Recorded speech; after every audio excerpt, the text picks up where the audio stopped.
Alright, what's up you guys? Hawk here as always, bringing weekly anime and manga reviews, and I'm here with another video. So, we're here... Oh wait, actually, before we start, one thing I do want to say, can you guys, if you guys don't have the notification bell on, or if you're not part of my Discord, either turn on the notification bell or go into my Discord, because YouTube has not been showing off my content. For whatever reason, I've had people say that they haven't been getting notifications, and sometimes even my content doesn't pop up in their subscription box. So if you guys can do that, that'd be great. I posted a video the other day talking about Touka and Ayato's time during Tokyo Ghoul Pass, which takes place a few years before the present storyline in the very beginning of Tokyo Ghoul.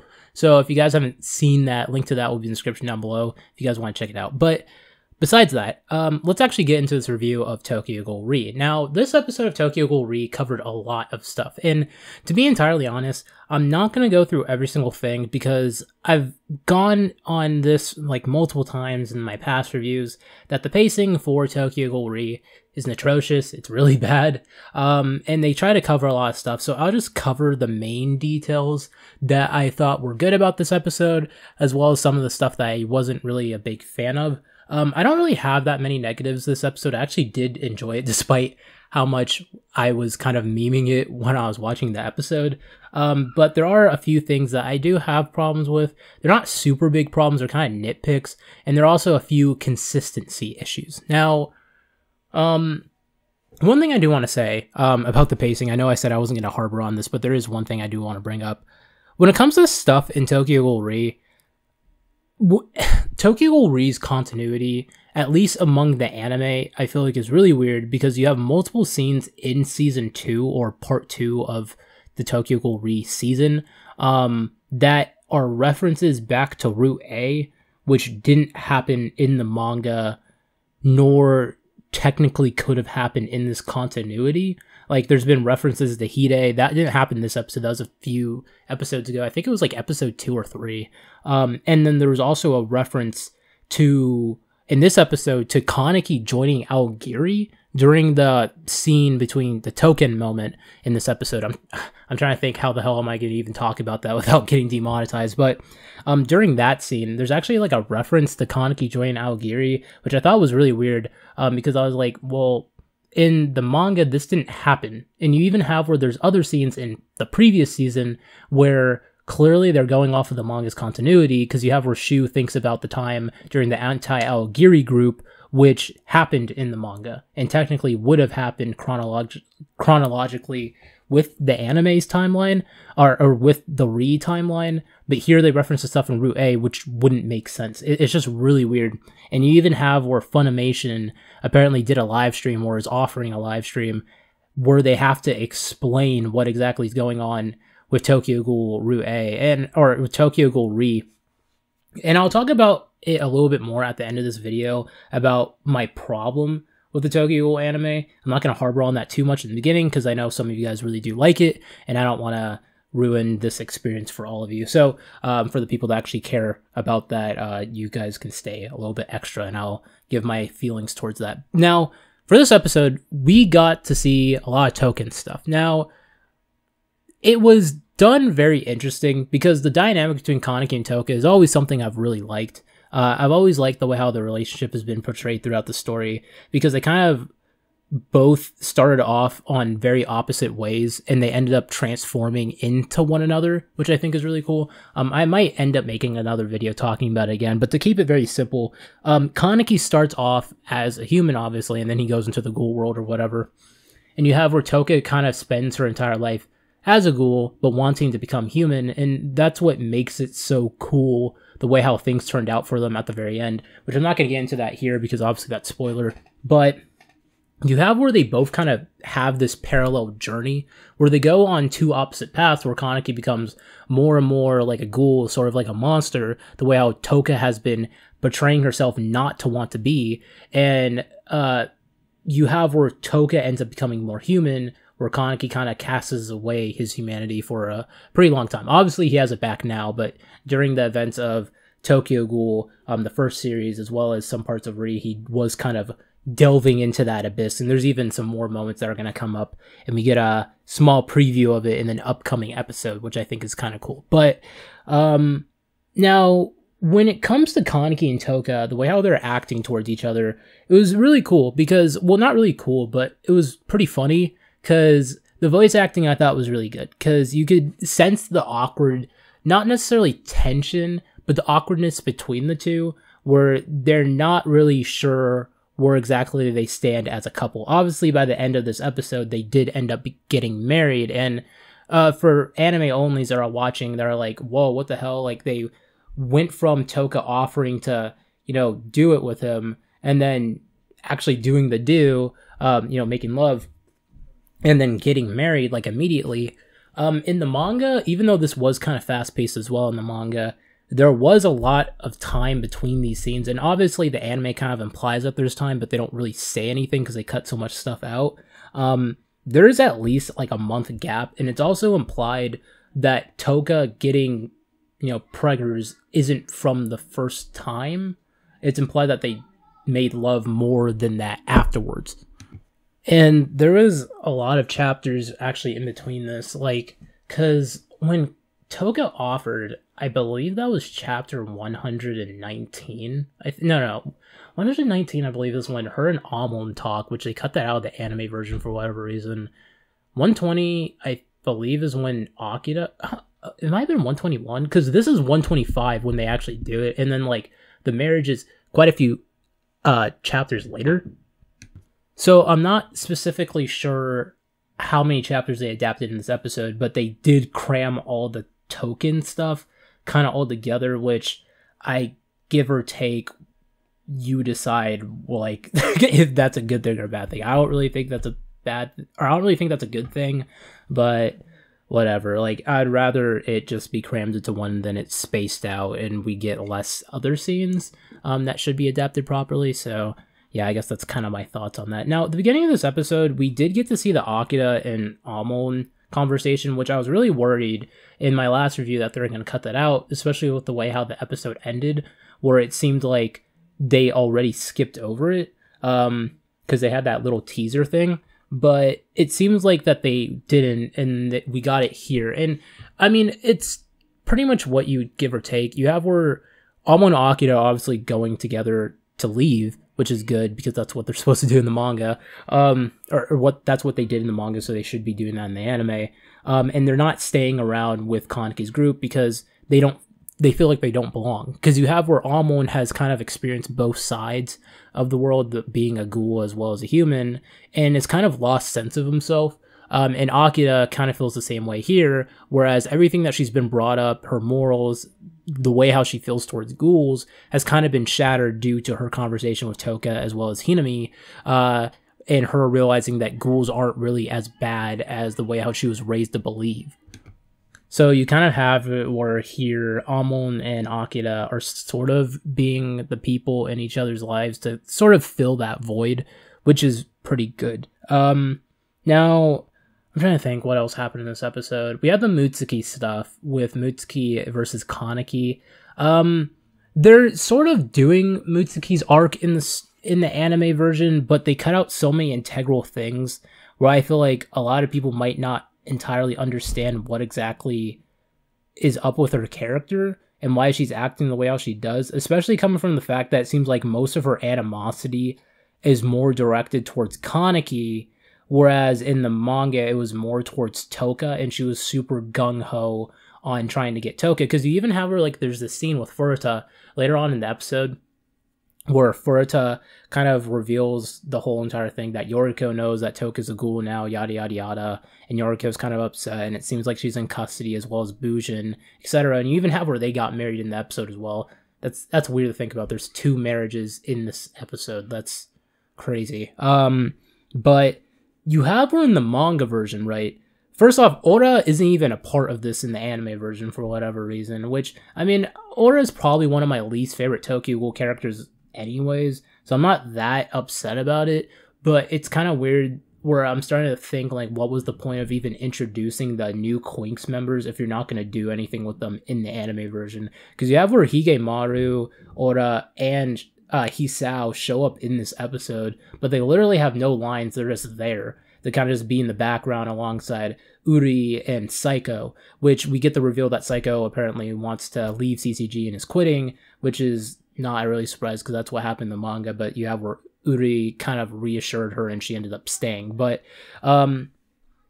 the thing about all of this that bugs me regarding Mutsuki is I kind of feel like it almost seems like they decided to do Mutsuki's sub arc or her little arc that was going on in the manga last minute, even though they initially didn't have any intentions to. So now you have where all this stuff with Mutsuki is happening, but there's no context on it. And I was actually talking about this in my Discord earlier today. Actually, talked about this a few times today in my Discord, where a lot of scenes happen in the Tokyo Ghoul anime, but there's literally no context for them. And you just kind of have to, like, if you read the manga, obviously you know what's going on for the most part. There was actually this really weird scene in the very beginning of the episode with Kaneki, Nishio, and I think Tsukiyama. It was also pretty much Kaneki and his right-hand men. And they're going somewhere, and I'm just watching. I'm just like, where the hell are they going? Like, I don't even know. Did they say it last episode? Whatever. Like, I was really confused. But like, there's just so many scenes in this anime that I feel like, as an anime adaptation, obviously it's awful. This is a bad adaptation of the Tokyo Ghoul story. But as an anime, as in general, as them trying to explain everything to their audience, they're failing really bad because they're not doing that. There's so many things that are going on, and I've seen literally anime onlys be like, oh, I'm not sure what's going on because they're not explaining anything. All these characters have been introduced or are just showing up and they haven't been introduced yet. And you have where some things I feel like are being cut out and I'm not really sure why. I remember Alexander on Twitter, he's a YouTuber. He does a lot of really, really good analysis videos. You guys should probably go check him out. He does really good content. He's one of my favorite YouTubers on the platform. But I remember he said in the beginning of the season that he felt like on Twitter, and I'm not even sure if he's read the manga or anything, and he's just kind of like, I'm watching the Tokyo Ghoul anime and I don't understand what's going on, and I feel like that's not my fault. And I kind of sympathize with people when they say that, because I'm just like, they're cutting so much stuff out and they're not giving a proper explanation for what they're adapting, and it's not really making anything stick together like the way how an anime adaptation should, or even an anime in general should, where it's kind of like we're going to this point, this point, and this point, and since the pacing is even worse, it doesn't really help because we go from one point to another and there's time skips and they don't even explain that it's a time skip, and they almost make the entirety of the Dragon arc so far, the 24th War arc, whatever, seem like it's taking place within a few days, when in reality it takes place within I believe a few months.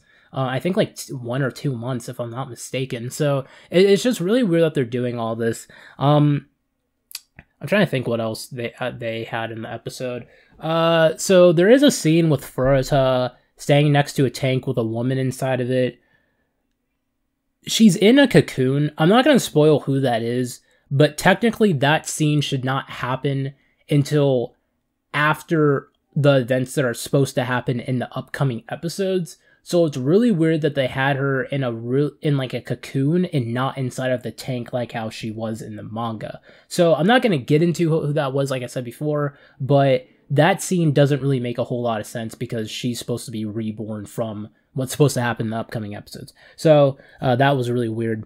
I'm just trying to think because so many things happen in this episode. Oh, the wedding. Okay, so when it comes to the Touka and Kaneki wedding, their wedding outfits are some of my favorite designs in the entirety of the Tokyo Ghoul manga, all right? There's like a lot of Kaneki designs and a lot of Touka designs and just character designs I like a lot in Tokyo Ghoul. But Kaneki's white suit design, which isn't unfortunately in the anime, as well as his wedding outfit design here, where it has like a Middle Eastern-esque theme, or Indian. I'm not really sure what type of theme it is. I'm pretty sure it's Middle Eastern, if I'm not mistaken. If you're Middle Eastern, you guys can just let me know down below. The way how it looked in the anime, now the color scheme I'm not a huge fan of, but it doesn't look bad. But with Touka, I had issues with Toukas, and this is a tiny, tiny nitpick. It really does not take anything away from the episode. This is just like my preference as a manga reader and the fact that I like these designs a lot. they caked up Touka's face a bit too much, to the point where it's kind of my same problem I have with Yoriko in the anime version of the Tokyo Ghoul series, where they changed her appearance so much that it doesn't even look like the character anymore. Because in the manga, Touka, she didn't have earrings on. She had like these weird tassels that were behind her ears. And she also wasn't really wearing much makeup besides like eye makeup. And that was kind of it. It was like these weird eye markings. And Kaneki had them as well. And I'm not sure if in the anime version he had them. He had markings on his cheeks too. But that's pretty much all Touka and Kaneki had. And you have her in the anime version, they like put a bunch of makeup on her face. And I think she also had like a veil over her head, which I believe that was the case in the manga, but I don't think it went all the way down like her back like how it did in the anime. I could be wrong about that, because we've only seen like very few shots of the way how they looked like in the manga version, so it's really hard to tell, plus it's in black and white. But it was just really weird that they caked up Touka's face so much. Like, she still looked good, but it didn't really look like how it did in the manga, which kind of threw me off. That's just it. Oh yeah, now another thing that was in this episode, oh god, there's so much crap when it comes to Touka. Touka's pregnant. Now for the people wondering why Touka's eating a burger in this episode, to keep it very simple, I'm not sure if they explain this in the anime version at all, in any of the seasons of Tokyo Ghoul we've gone so far, but you have where when humans and ghouls have children, the way how their bodies end up handling the child is very bad. And there's a reason why Eto was such a rarity as a natural one-eyed ghoul. And you have where, in the case with ghoul, or human mothers, like in the case of Eto's mother, you have to end up cannibalizing, whether it is yourself, like in the anime version, or it's another person. You have to cannibalize some type of human or even ghoul flesh, more likely human, I'm assuming, in order to sustain your child so they can get enough nutrients so they can end up living. And if you don't do that and you're just eating normal human food, your kid's not going to be able to survive, despite the fact that natural one-eyed ghouls, when they are born, are capable of eating human food and not having to cannibalize, because we've seen Eto eat an apple in the anime, as well as another natural one-eyed ghoul eat an apple as well. But that, I'll get into that later. But you have where, in the case of ghoul mothers though, since their bodies are, since if they get pregnant with a one-eyed child, you have where their bodies will start to kind of digest the child as if it's nutrients, and the child will end up not surviving and just kind of disappearing, not even being born, stillborn. And it's really messed up. So the reason why Touka's eating human food is, one, or you can take it two ways. Either A, she's trying to feed her child, if the child won't be able to eat ghoul food, obviously, like eat humans, or the fact that she is trying to lower the RC cells in her body by eating human food, because we know that human food can make ghouls weaker since they tend to vomit and it makes them sick. We saw this in the Tsukiyama and Touka fight. This was stated. And it would be to the point where her body won't be able to, or wouldn't be likely to digest the child as if it was some type of nutrients. So that's the main reason why she's doing that. Now the scene of when Kaneki finds out from Nishio that Touka's pregnant is really funny. Seeing him sprint. Unfortunately, we didn't get to see the Kaneki dad run.